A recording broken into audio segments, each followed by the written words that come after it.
If you thought Marvel was the only one with its cinematic universe, you are wrong. Bollywood has its own kind, but it's more of a circus than a universe, and this is how it starts. Like all bad things in life, it begins with a writer. The writer, after attending 27 seminars on how to write a dialogue between two turtles, finally drafts a screenplay he is minutely proud of. A screenplay in Bollywood terms is a complex story that involves many different characters with multiple plot lines. For instance, you have the romantic screenplay, which is divided into six parts called the hero entry part, hero meets heroine part, some random fillers like plot, dance, and music, the hero and heroine conflict part, interval as a tribute to the fans who never asked for it, the hero fighting villain part, and finally ends with the hero and heroine reconciling. But then, if you had to make a completely different movie, maybe of the mystery genre, the parts would now be the hero entry part, hero meets heroine part, some random fillers like suspense and murder so that the audience remembers it is supposed to be a mystery movie, the hero and heroine getting separated part, interval as a second chance for those who want to leave, the hero catching the killer part, and finally ends with the hero and heroine reconciling.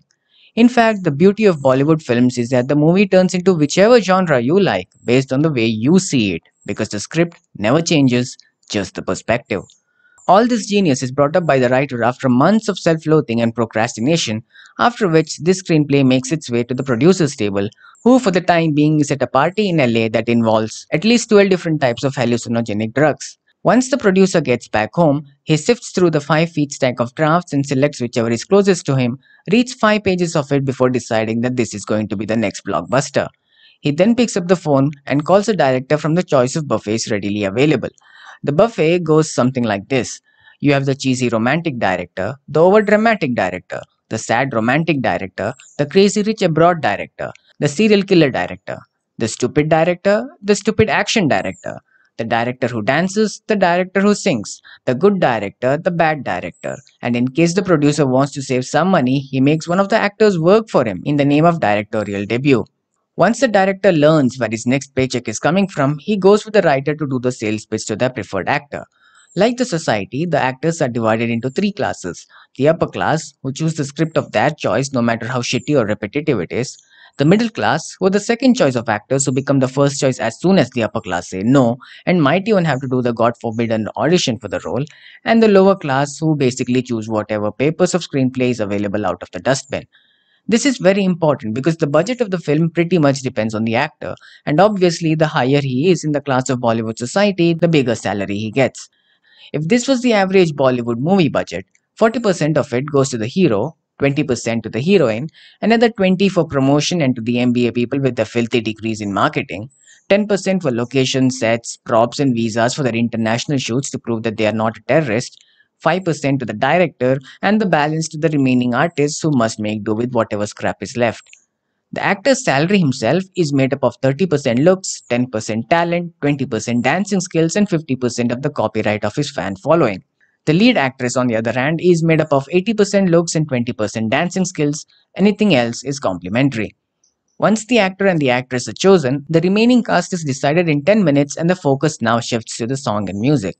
Song is the second most important aspect of the films after the hero and the heroine because what else is the audience here for? The story? What? Do you take this for some kind of a Harry Potter film?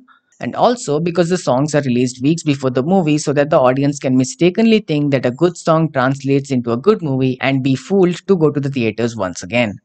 The composers focus their entire time on the 10-second chorus of a 3-minute song so that it gets reposted 100 million times on any 15-second TikTok or Instagram reel, thereby driving its popularity. The remaining 2 minutes 50 seconds is just a mixture of random instruments, 3 lines of lyrics, and auto-tuned vocals mashed up together to have some remote resemblance to that of a song. If this is too tiring for them, they take up any old song and add some techno beats and release it for the song hungry audience in the name of remix, where the re stands for retarded and the mix stands for the mixer grinder where the eardrums will be found after it's played. Once the songs are done, the dance begins. Location for the filming of a dance is very important because the shooting of unimportant scenes like conflict, dialogue, and action can be finished in 5 days. But the dance, oh boy, that's the third most important part of any Bollywood film. The location of the dance depends on the type of the song. If you have a very northern, rural romantic song, you get the lush green corn and sugarcane fields. An urban romantic song, middle of the street, the mall, a coffee cafe, movie theater, etc. A romantic song with a South Indian setting, Munnar, Ooty, and Aleppi. A romantic song with NRI setting, Australia, NYC, London, and France. A romantic song where the hero is a spy who falls in love with a girl, the skyscrapers of Dubai, Singapore, and the deserts of Abu Dhabi. Or how about an unrealistic dream sequence of our hero imagining dancing with the heroine? Any picturesque location like Budapest, Iceland, and Turkey will do. And if it's just a song for the end credits, a 5-day shoot in Film City. All this takes the 45 of the planned 50 days to shoot the film. Once the shoot is done, it goes for post editing, where hundreds of people put in 3 times the effort than the actors for 1/10 of the money. After everything is finalized, the release date is decided and the movie goes to the censor board for certification. The censor board is a diabolical creature. It censors exactly what is not necessary and lets the most outrageous scenes of the movie unedited. While a scene involving the hero constantly nagging the heroine and harassing and stalking her day and night until she gives in to his will is of course completely acceptable, a smooch and some revealing clothes by an actress has apparently great ramifications on the society for generations to come and hence must be at any cost censored. Once the censor board releases the certificate, which becomes useless 2 weeks into the date of release as it starts streaming in HD quality on torrent websites, the cast of the movie starts selling the shit out of it.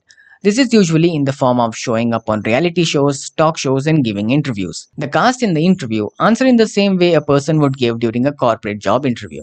It would start with the actor telling how he or she has enjoyed working with the co workers and how they are the best and the most talented people he or she has worked around with.